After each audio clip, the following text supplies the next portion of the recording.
વેરાવળ શહેરમાં બની રહેલા બે મહત્વપૂર્ણ ઓવરબ્રિજની કામગીરી લાંબા સમયથી વિલંબમાં મુકાતા સોમનાથના ધારાસભ્ય વિમલ ચુડાસમાની આગેવાનીમાં કાર્યકરોએ પદયાત્રા યોજી પ્રાંત અધિકારીને આવેદનપત્ર સુપરત કર્યું હતું। ટ્રાફિક અને નાગરિકોની સુવિધાને ધ્યાનમાં રાખીને વહેલી તકે કામ શરૂ કરવાની માંગ કરાઈ છે। ધારાસભ્યએ સ્પષ્ટ ચીમકી આપી છે કે આગામી 30 દિવસમાં કામ શરૂ કરવામાં નહીં આવે તો તેઓ ઉપવાસ આંદોલન પર ઉતરશે।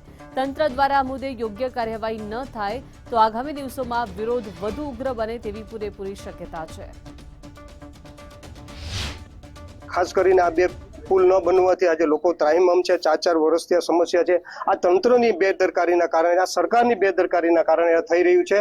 તંત્ર અને આમાંય અડધી રાતે મસ્જિદ પાડવું હોય, મંદિર પાડવું હોય, ગરીબ લોકોના ઘર પાડવા હોય તો તાત્કાલિક ધોરણે અડધી રાતે પાડી નાખે છે અને કોર્ટમાં કેસ ચાલતા હોય તો એ પાડી નાખે છે। અને હું તો કહું છું કે આ તંત્ર ભારતીય જનતા પાર્ટીના કોઈ આગેવાનને બચાવવા માટે થઈને કરી રહ્યું છે। માનનીય ધારાસભ્ય શ્રી વિમલભાઈ ચુડાસમાએ આવેદનપત્ર આપ્યું છે, જેમાં મુખ્ય બે ઓવરબ્રિજ નું કામ જે છે એ ધીમું થઈ રહ્યું છે બાબતેનું એમની રજૂઆત હતી। એક તો રેલવે ઓવરબ્રિજનું જે કામ ચાલી રહ્યું છે એ બાબતે, અને બીજું વેરાવળ પાટણ દરવાજાથી ભીડિયા ભાલકા રોડ પર જે 80 ફૂટના રોડનું કામ છે એ ધીમું ચાલી રહ્યું છે બાબતની એમનું આવેદનપત્ર છે, જે અમે સંબંધિત વિભાગને મોકલી આપશું। વેરાવળની અંદર આ બ્રિજનું કામ ચાલુ થયું છે, એને લગભગ 4 થી 4.5 વર્ષ થયા।